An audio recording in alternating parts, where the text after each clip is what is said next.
કે આમ હવે શું છે સ્ટેજ ઉપર ઝડપથી કે ને કહું છું ઊભી તો રહે. You think women are just pretty things, but you could not be more wrong.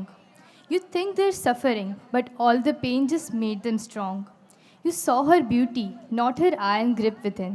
Now watch her rise with a spine of steel and a roar like that of a beast. No, all girls aren't born princesses. Some are born warriors. You can be the king, but watch the queen conquer.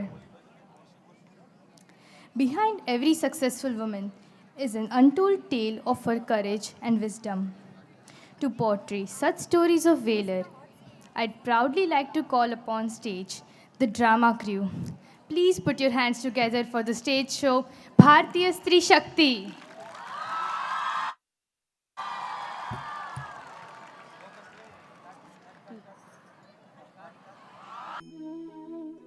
या देवी सर्वभूतेषु शक्ति रूपेण संस्थिता नमः तस्यै नमः तस्यै नमः तस्यै नमो नमः। समग्र ब्रह्मांड ऊर्जा से चलता है। ऊर्जा का स्वरूप अलग हो सकता है। ब्रह्मांड में पृथ्वी पर संसार का स्रोत है स्त्री शक्ति रूपी ऊर्जा। भारत की सोच स्त्री शक्ति के लिए अन्य से अलग है। हम भारत देश को भी माता का संबोधन करते हैं। हमने देश को माँ का सम्मान दिया है। ये है भारत। वैदिक काल में महिलाएं वेदों और उपनिषदों का उच्च स्तरीय ज्ञान रखती थीं और अपने समकालीन पुरुषों के समकक्ष या उनसे भी अधिक ज्ञानवती मानी जाती थीं। वैदिक काल में स्त्रियों दर्शन शास्त्र, गणित शास्त्र, संगीत शास्त्र, नृत्य, धनुर्विद्या और युद्ध विद्या का भी ज्ञान रखते थे। पर हुआ क्या? समय जाने पर हमारे भारत पर अनेक आक्रांताओं ने आक्रमण किया। आक्रमण के साथ हमारी सांसारिक रचना और हमारी स्त्रीपति सोच को ध्वस्त करने का प्रयास किया। हम जितना स्त्री शक्ति का सम्मान करते थे वो आक्रांताओं से देखा न गया और हमारी नारी शक्ति को विचित्र रूप से चित्रित करने का प्रयास करके स्त्री को नीचा दिखाने का भी प्रयास किया। ये लोग पुरुष को ही सर्वोपरि मानते थे। उसके साथ हमारी स्त्री सम्मान की सोच को दुनिया में कलंकित कर दिया।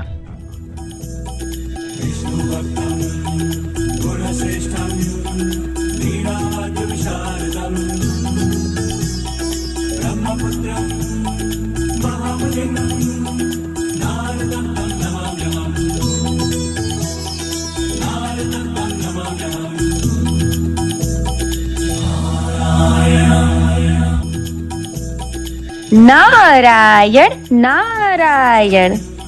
पृथ्वीलोक के वासियों, विष्णु पुराण के अतिरिक्त इंद्र एक पद है जो देवता के राजा को दिया जाता है।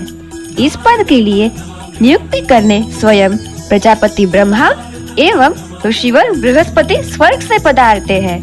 नियुक्त किए हुए को एक समय काल तक राजा इंद्र कहलाने का अवसर मिलता है। इस समय काल को मनवंतर कहते हैं। इसके खत्म होने पर नए इंद्र की नियुक्ति की जाती है। आज वो दिन है जब नए इंद्र की पसंदगी होगी। आइए मिलकर स्वर्ग पधारते हैं। नारायण नारायण।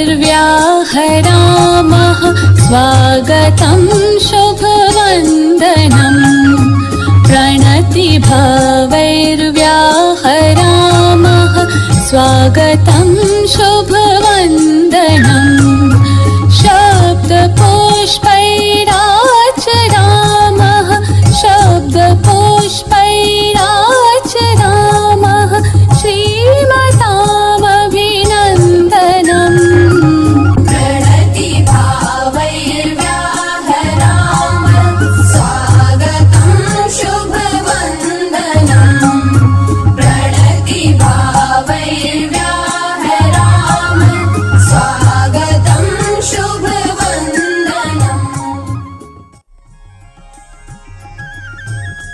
स्वागतम स्वागतम। समस्त देवगण का इंद्र सभा में स्वागत है। आज के शुभ अवसर पर जब हमारे राजा की पसंदगी होने जा रही है, तब सभा में उपस्थित हो रहे हैं वे जो समस्त ब्रह्मांड के सृजनहार है। ऐसे स्वयंभू प्रजापति ब्रह्मा पधार रहे हैं और साथ ही उपस्थित हो रहे हैं हमारे आदरणीय विशेषज्ञ गुरुवर देवर्षि बृहस्पति। देवर्षि बृहस्पति पधार रहे हैं।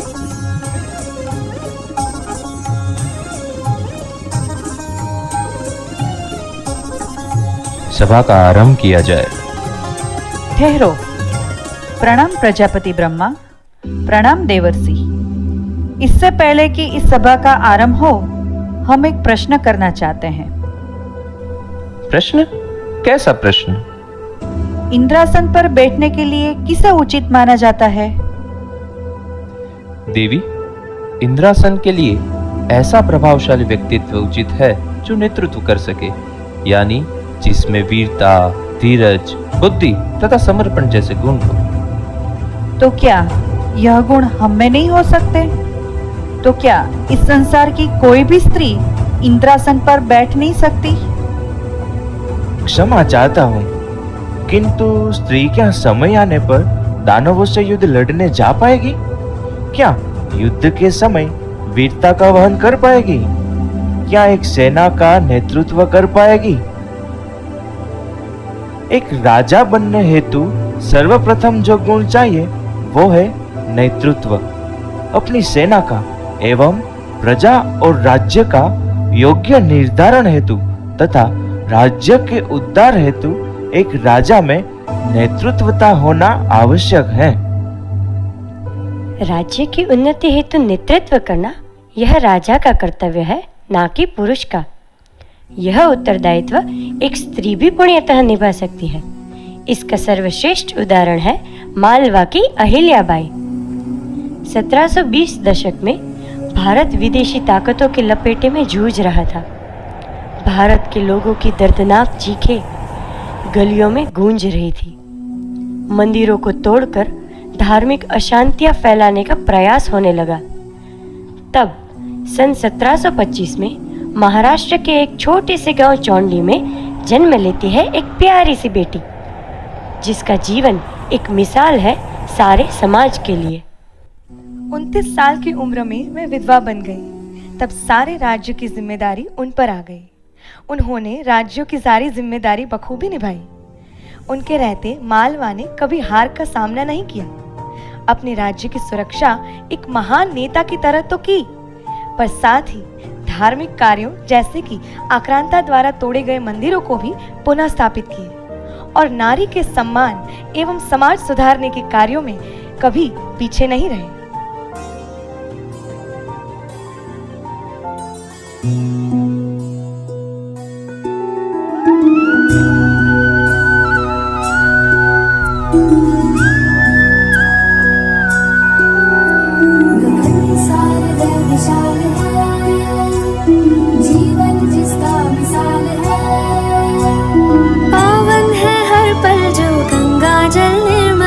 कहता इतिहास भी कि रानी एक बेमिसाल है।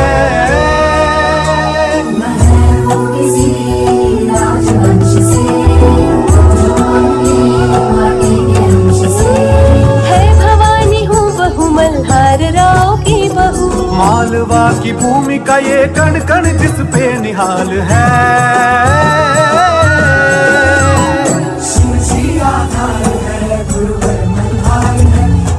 सरकार जो अहिल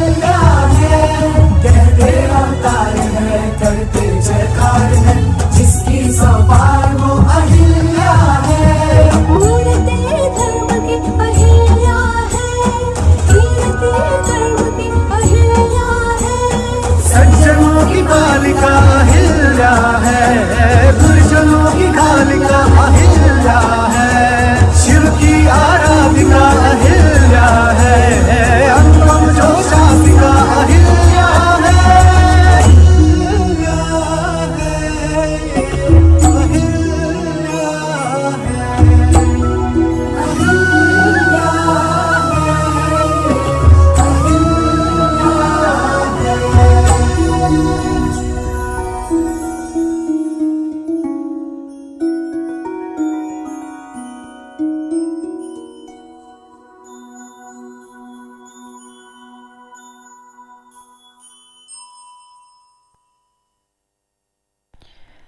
महाराष्ट्र में आज भी जब जब अहिल्याबाई का नाम लिया जाता है तब एक महान शासक और समाज सुधारक की छवि मन में अंकित होती है। देवी अहिल्या तो सच में जैसे नेतृत्व के लिए ही बनी थी। किसी भी राजा में अगर ऐसा नेतृत्व हो तो राज्य की उन्नति और प्रजा का आनंद निश्चित होता है। उचित कहा आपने, किंतु सिर्फ नेतृत्व ही नहीं और भी बहुत से गुण चाहिए राजा बनने के लिए। मैं सहमत हूँ आपसे, निश्चिंत रहें। एक राजा के व्यक्तित्व के लिए आवश्यक जितने भी गुण हैं वे सारे एक स्त्री में भी हो सकते हैं। फिर भी स्त्रियों के लिए कठिन है, खासकर धीरज। क्या आप भूल गए मिथिला कुमारी जनक नंदिनी उर्मिला को? एक नवविवाहित स्त्री को अपने आर्य से 14 वर्षों तक दूर रहने का आदेश मिले। क्या वो सरल है?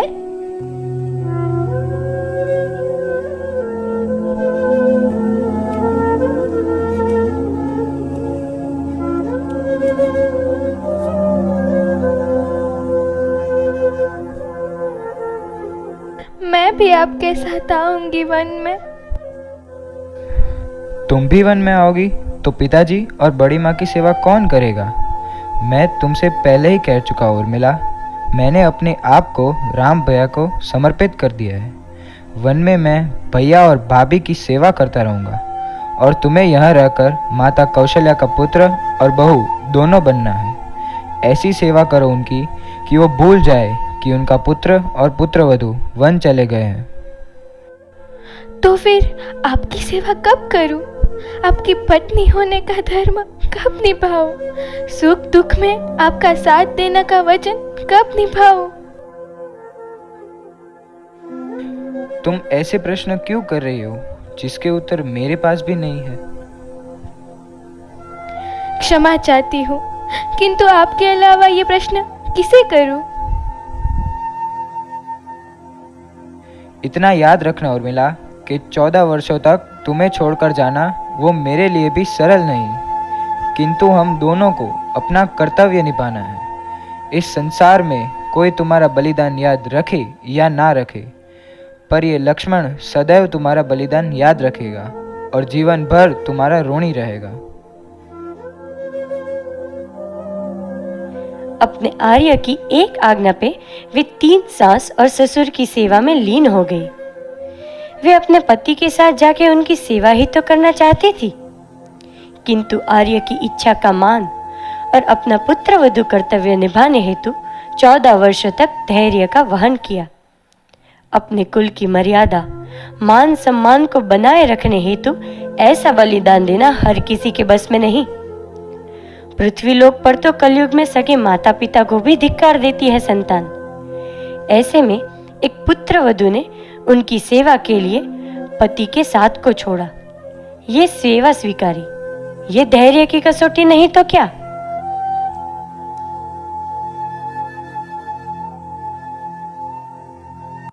राजा में या किसी भी आगेवान में धीरज का होना अति आवश्यक है। ऐसी कई गाथाएं हैं उन महान स्त्रियों की जो उनकी धीरज की क्षमता को निखारती है। सिर्फ धीरज ही नहीं, युद्ध में लड़ने जो वीरता की आवश्यकता होती है वो भी स्त्री धारण करती है। गोंडवाना की महारानी दुर्गावती तो वीरों की वीर थी।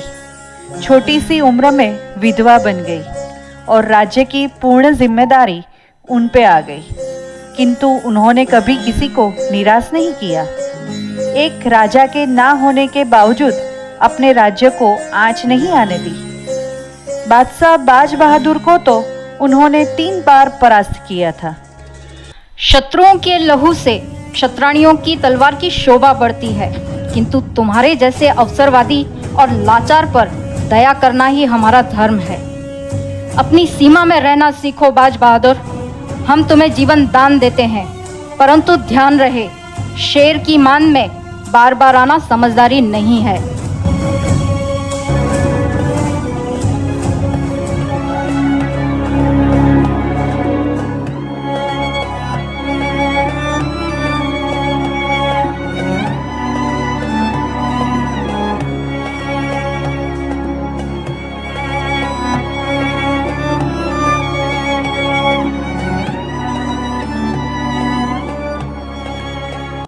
बाज बहादुर पधार रहे हैं।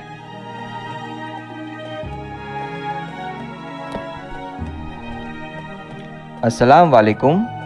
वालेकुम अस्सलाम। युद्ध की क्या खबर है? बादशाह सलामत हो। शहंशाह, आपसे एक गंभीर मसले पर गुफ्तगू करनी थी।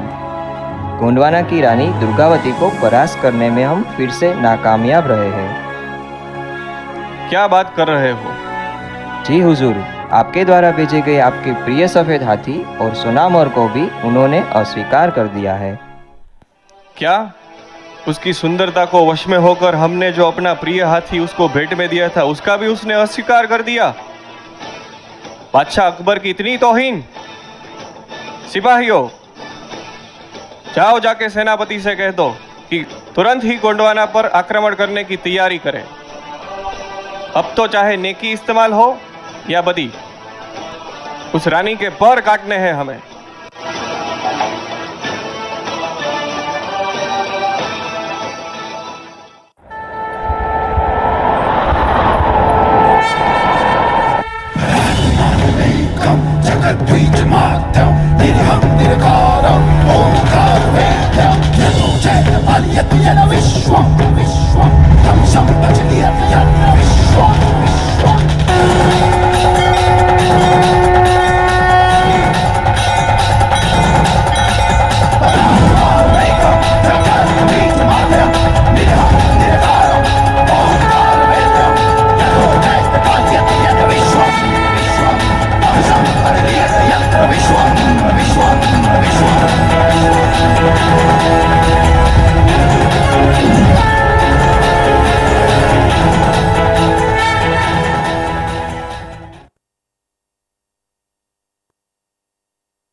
महारानी की जय हो। दुश्मन अपने हार होते देख चूहे की तरह अपने बिल में वापस भाग रहा है।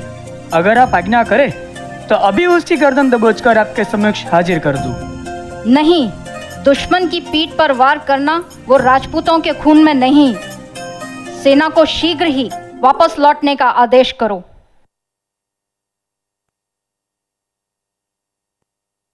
महारानी, दुश्मन सेना ने हमारे उसूलों का फायदा उठा के पलटवार किया है। हमारी अधिकतर सेना का विनाश हो गया है। विजय की कोई संभावना नहीं है और गुप्तचर से जानकारी मिली है कि आपको बंदी बनाकर ले जाने की योजना की है। क्या? इन पापियों की तो फितरत ही है पर स्त्री पर अपना अधिकार समझना, उनकी पवित्रता और सम्मान को ठेस पहुंचाना। लेकिन उस पापी के हाथ आने से तो अच्छा है मैं मृत्यु को गले लगा लूंगी।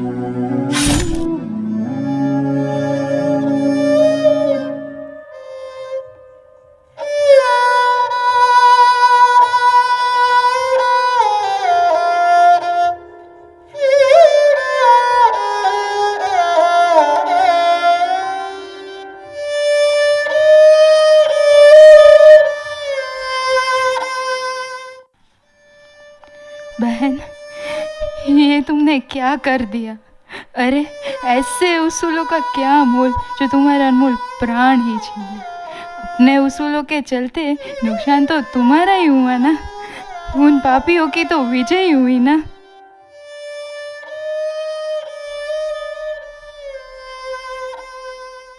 चंदेलों की पुत्री थी वो, गोंडवाने की रानी थी वो, चंडी रणचंडी थी वो दुर्गावती भगवती थी वो। वाह, एक शूरवीर की भांति वीरता का प्रदर्शन किया है रानी दुर्गावती ने। किंतु एक राजा का जीवन प्रजा में होता है, और जब जीवन किसी और के लिए जीना होता है तब निजी जीवन का महत्व कम ही हो जाता है। एक राजा को अपना उत्तरदायित्व पूर्ण करने हेतु हर क्षण समर्पण करना पड़ता है। उचित कहा आपने। एक माता से अधिक समर्पण कौन कर सकता है भला? इस दुनिया में अपनी संतान के लिए वो अपने जीवन को समर्पित कर देती है। ऐसी माताओं की अनगिनत समर्पण गाथा है। माता कौशल्या ने जैसे पति के एक वचन पर अपने पुत्र और पुत्रवधू को वनवास की अनुमति दे दी थी।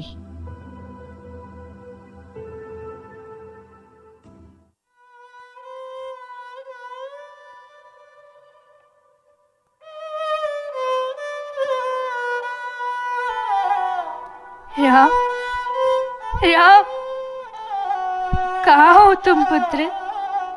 और कब लौटोगे? अपने आर्य की आज्ञा का पालन करने तो एक महारानी ने तुम्हें वनवास की अनुमति दे दी, किंतु एक माँ से तो किसी ने पूछा ही नहीं। क्या एक माँ मलमल की शैया पर सुकून की नींद सो पाती, जिसका पुत्र वन के पत्तों की शैया पर सोता हो? क्या एक माँ राजमहल के स्वादिष्ट भोजन ग्रहण कर पाती, जिसका पुत्र वन के बहर फल खाता हो? अपने कुल की मर्यादा और पतिव्रता धर्म निभाने के लिए एक माँ मौन ही रह गई। किसी ने ये नहीं पूछा कि एक माँ की इच्छा क्या थी? पुत्र वियोग में दुखी अपने पति को बस संभालती रही, किंतु एक माँ के मन की दुविधा कौन समझेगा? मेरा पुत्र और पुत्रवधू न जाने किस हाल में होगे, क्या खाते होगे, कहाँ सोते होगे, कोई मुसीबत तो नहीं होगी ना? बस यही विचार दिन रात सताते हैं, किंतु अपना कर्तव्य निभाने मौन रहकर सहना है। ईश्वर से यही प्रार्थना है, मेरा पुत्र जहाँ भी हो सुरक्षित हो और जल्द ही लौटे अपने घर।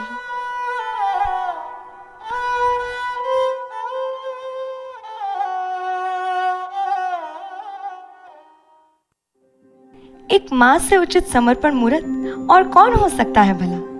जिस राजगद्दी पर स्वयं के ही पुत्र का हक था, उसी पुत्र को वनवास मिला, ये कहाँ का न्याय?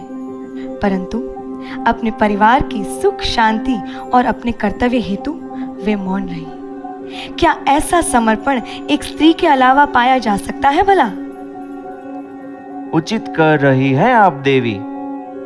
तो फिर ऐसा कैसे मान लिया कि स्त्री राजा के भांति समर्पण नहीं कर सकती? और सिर्फ समर्पण ही क्यों, एक स्त्री में सहन शक्ति सबसे अधिकतर पाई जाती है। और बात जब सहन शक्ति की आती है तो मीरा का नाम सबसे पहले याद आता है। अपनी भक्ति की शक्ति के साथ सारे दुख झेल लिए उन्होंने। राम मने चाकर राखो जी, श्याम मने चाकर राखो जी, चाकर रह सो बाग लगा सो, नित उठ दर्शन पासू, वृंदावन की कुंज गगन में तेरी लीला गासू, श्याम मने चाकर राखो जी। तुमने जब जन्म लिया था तब तुम चित्तौड़ की राजकुमारी थी, पर कौन जानता था कि भगवान श्री कृष्ण की एक झलक पाकर उनकी भक्ति में लीन हो जाओगी। मेरे तो गिरधर गोपाल दूसरे ना कोई। रे पगली, भूल गई? कितनी आपत्ति सही है तूने। विष का प्याला भेजा था कांटों की शैया बिछाई थी, सांप की टोकरी और क्या कुछ नहीं किया था।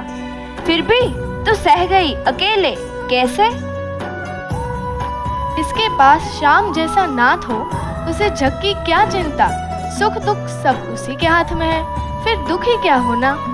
सच, तू तो सहन शक्ति की मूरत हो। संसार में लोग तुझे हमेशा परम भक्त की तरह याद रखेंगे।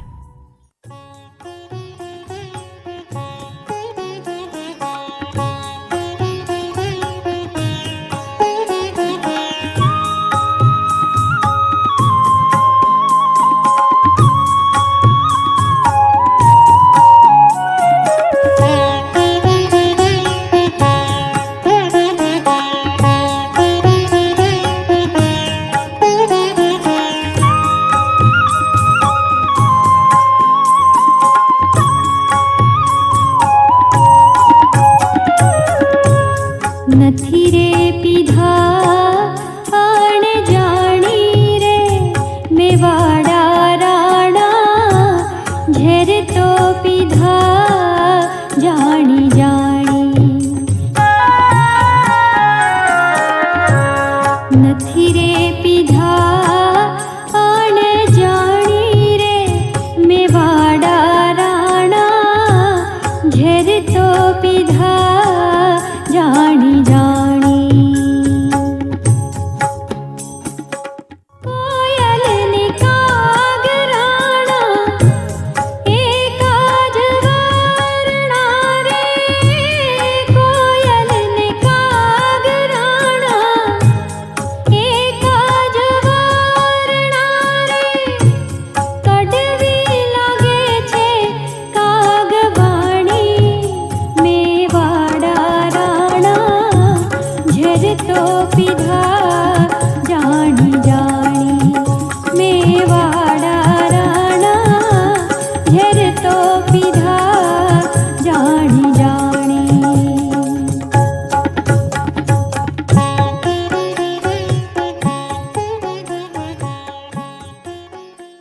वाह, सच में भक्ति के लिए कुछ भी सहने की शक्ति हो तो मीरा जैसी हो। ये सारे गुण तो एक पुरुष में भी पाए जाते हैं, किंतु एक स्त्री तो करुणा सागर है, वात्सल्य मूरत है। एक माँ तो निस्वार्थ प्रेम की परिभाषा है। जैसे यशोदा ने देवकी नंदन कृष्ण को अपना सर्वस्व मान निस्वार्थ स्नेह दिया था।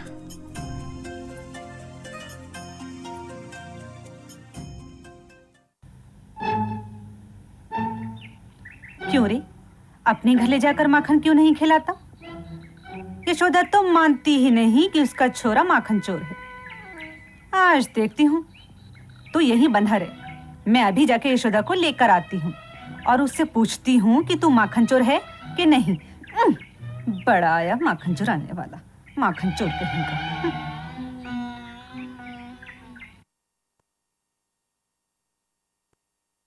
अरे अरे, ये तुम क्या कह रही हो बहन? वो चपल है, नटखट है, पर चोर क्यों होने लगा? उसके घर माखन की कमी है क्या कि वो तुम्हारा माखन चुराएगा? तो चलकर देख लो, हाथ कंगन को आरसी क्या। पर मैं क्यों चलूं? मुझे पता है वो तुम्हारे घर नहीं है। मैं आज तुम्हारी बातों में नहीं आने वाली। हाँ, रंगे हाथ पकड़ा है मैंने उसे आज। अरे तुम मेरे साथ अंदर तो आओ। लो, ये रहा मेरा कान्हा। हाय दैया, पाए लागू मामी। फिर मामी, कहा ना मैं तेरी काकी हूँ। कब कहा था मामी? अरे यशोदा, ये कैसा चंभो रे।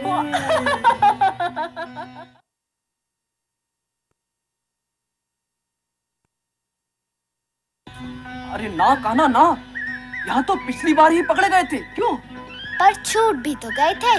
काकी मैया के पास गई थी, लेकिन मैया ने एक भी नहीं मानी। अब काकी वहाँ फिर से नहीं जाएगी। तो चलो।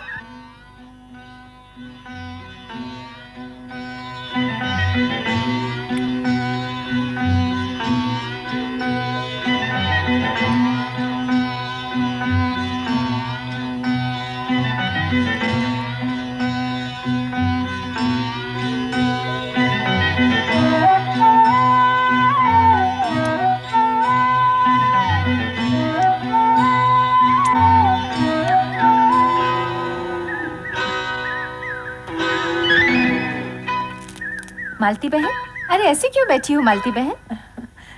अपनी आंखों से स्वयं ही देख लो यशोदा बहन।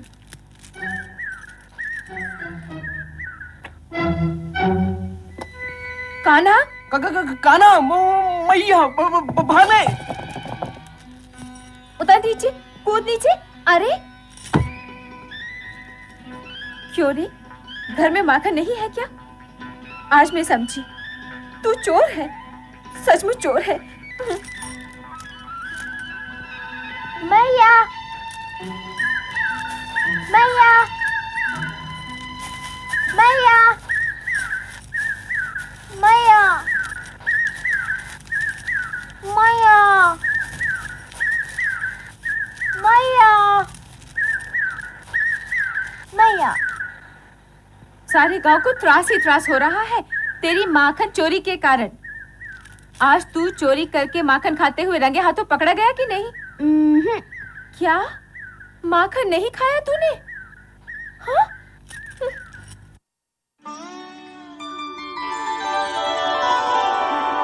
ओ मैया मोरी,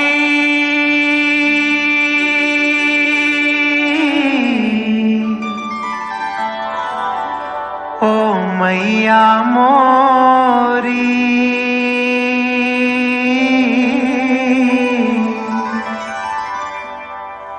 ओ मैया मोरी,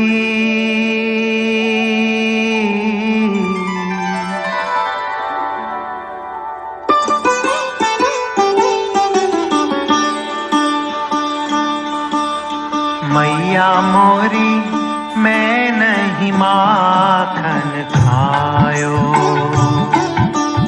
मैया मोरी, मैं नहीं माखन खायो। मैं नहीं माखन खायो, ओ मैया मोरी, मैं नहीं माखन खायो, ओ मैया मोरी,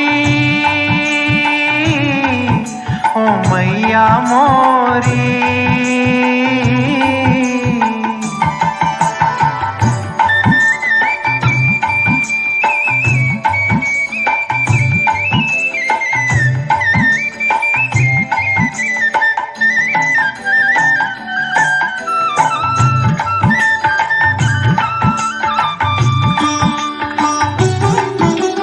भोर भय गैयन के पाछे मधुबन मोही पठायो, मधुबन मोही पठायो।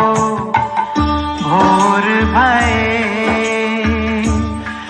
गैयन के पाछे मधुबन मोही पठायो।